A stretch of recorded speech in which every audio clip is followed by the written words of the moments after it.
Magandang araw sa inyong lahat. Ako po si Ella.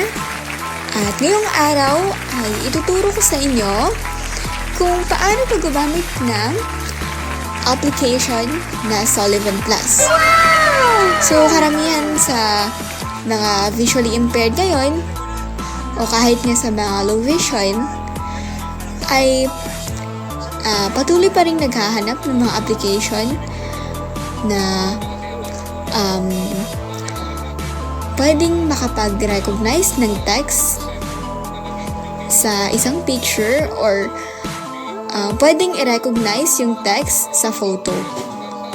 Hindi lamang text, kundi yung faces and also yung description ng kung ano yung mga bagay o kung ano yung makikita mo sa isang picture.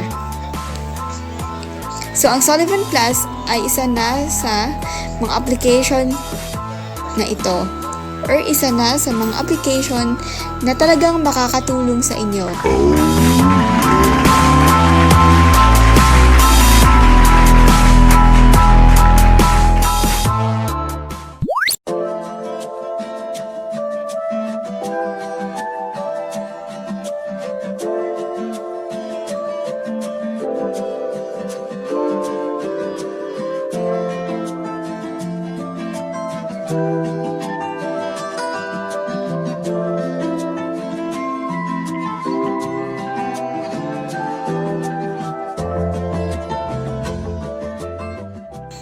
So ngayon, magsisimula na ako.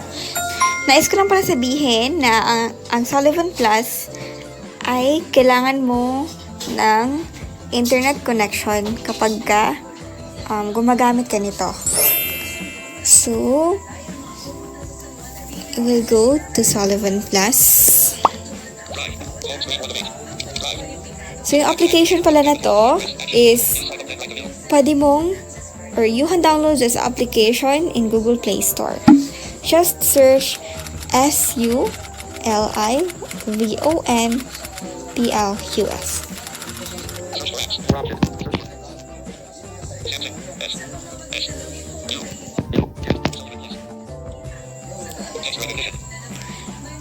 So, dito na tayo sa Sullivan Plus.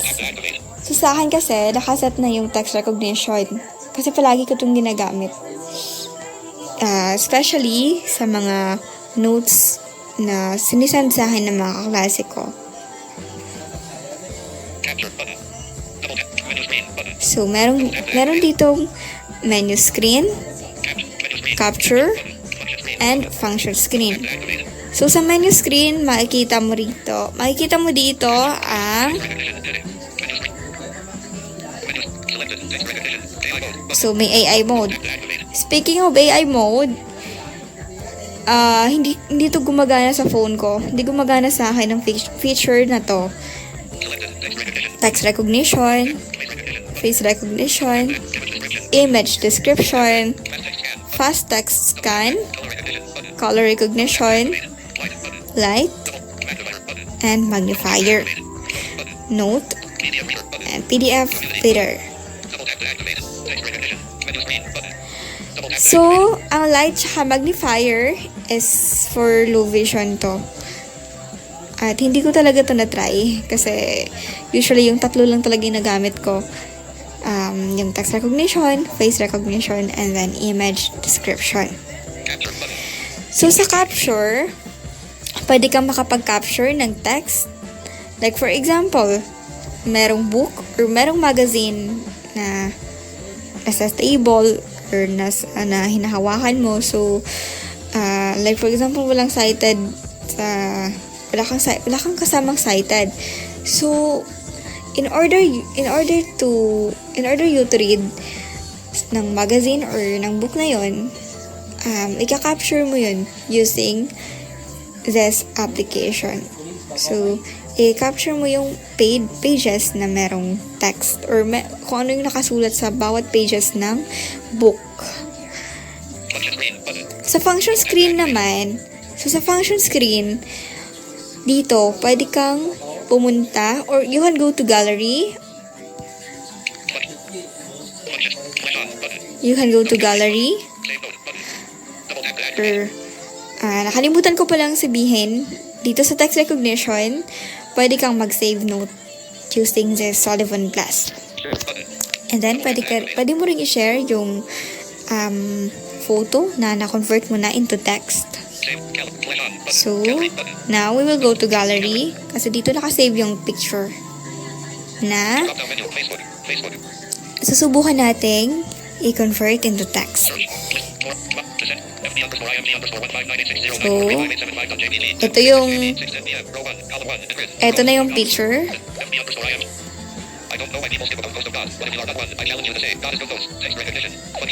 Okay, so yun. Yun yung nababasa niyo sa picture. So,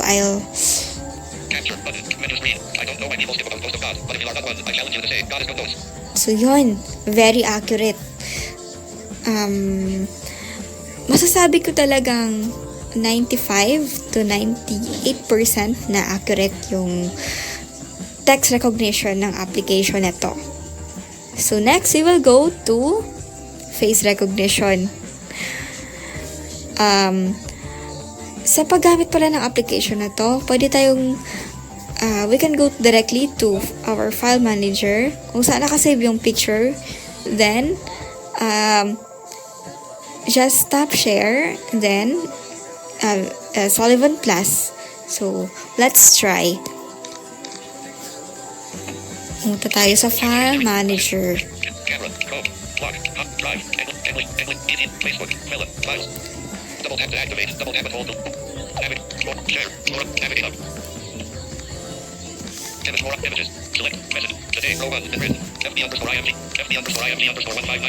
So, ito yung picture na gagawin nating example sa face recognition. So, okay, so, share.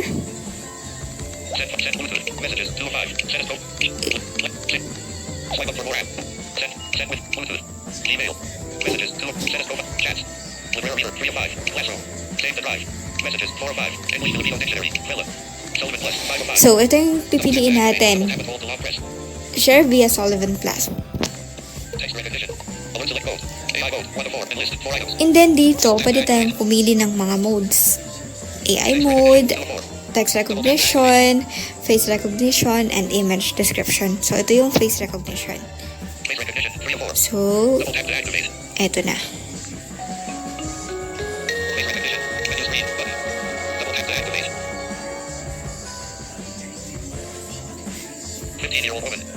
So, yun. Nare-recognize niya yung face ng tao na nasa picture. So, 15-year-old woman. And then, last but not the least na feature na talaga magagamit natin is yung image description. So,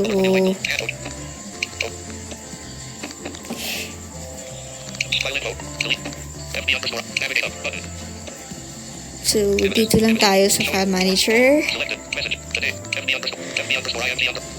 So, ito yung picture.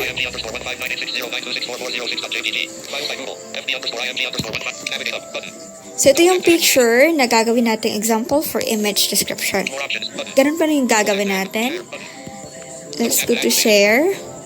Then, choose Sullivan Plus.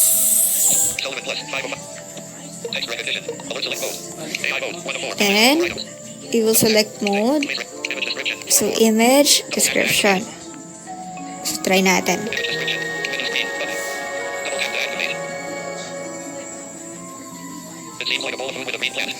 So, yun. Nade-describe niya kung anong nakalagay sa picture.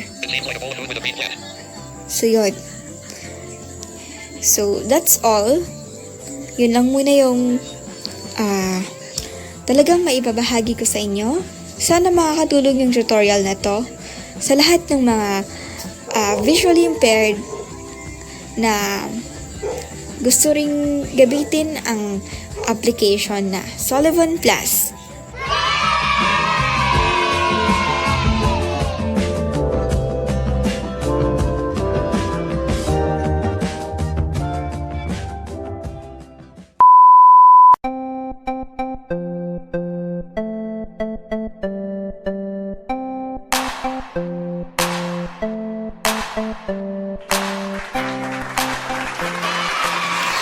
Salamat sa pakikinig nitong tutorial.